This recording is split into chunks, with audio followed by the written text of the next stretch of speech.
you had a lot of issues, I mean, within your career, whether it's government or lawyers or any of that stuff. How do you yourself see the court system that we have and outside of the court system, today, like in a marketplace of being an entrepreneur, building a business? What do you think are some things business people need to look out for that has to do with lawyers, that has to do with the government and regulation?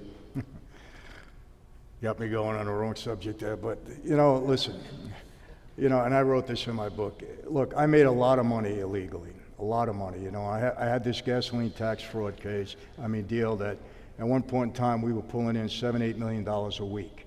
Okay, a lot of it cash, a lot of it I had to devise a system to send money through wires overseas to various bank accounts. We did different things to try to hide the money that we were earning. When I finally got in trouble, when the government came on me with these racketeering laws that are devastating, you don't ever want to get involved in a RICO, very, very hard to defend, and it'll cost you millions of dollars, even if you're innocent, doesn't matter. Just defend these cases, they're very difficult. And in all my cases, like Giuliani indicts me on a case, I had $1 million bail. I paid my lawyers almost $3 million.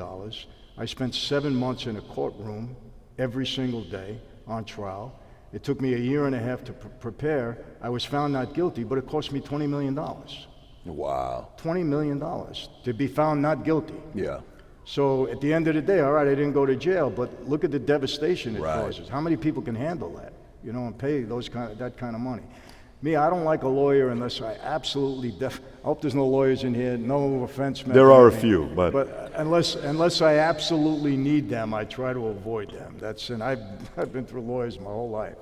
But I tell you this, you cut corners legally, that's fine, but it absolutely doesn't pay to do anything that's going to bring you heat with the government or the IRS. It took me literally, when I got out of prison, I had a $103 million fine from the IRS, $103 million. I'll tell you how. My partner in the gas business became an informant, and he started to testify in all the gasoline trials, right? There was probably 7 or 8 of them. Every time a witness got on the stand and said, I gave Franzese $5 million, I gave Franzese $6 million.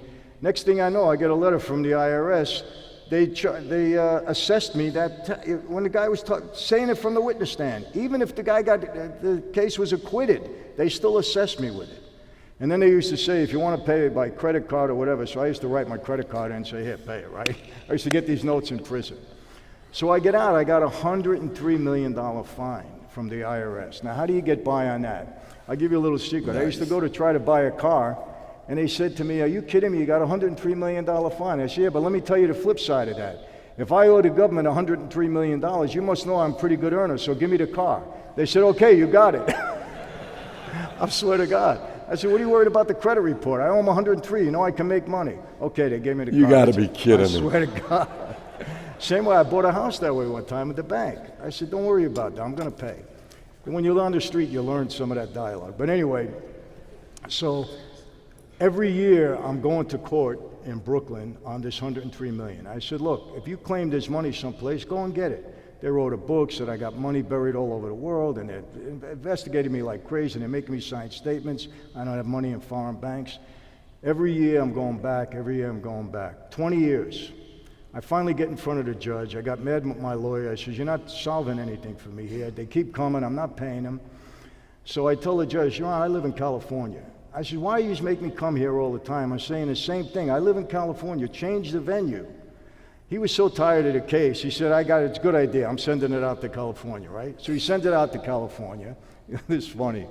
About 3 months later, I get a call from the agent. He's coming, I gotta see it. So I walk in, he looks at me, he said, I gotta ask you a question. He's got about 20 file boxes in the back of you. He says, what is all of this? I said, well, didn't your people tell you what this is? He says, all they do is send me boxes and say you owe 103 million. I said, I've been fighting the case for 20 years. We're going to fight it for another 20 years unless you make a deal and settle with me now. He's okay. He says 103 million. He's, how about we settle for 10 million? I said, I don't think you're hearing me. I don't have any money. We're not going to settle for anything. Bottom line is we're back and forth. I settled it for $250,000. Yes. No way, you got to hear the best. So he says, you're going to write me a check. I'll give you 30 days. I said, you didn't hear me. I don't have any money. I said, you got to stretch this out over 5 years. I'll pay you every month, right?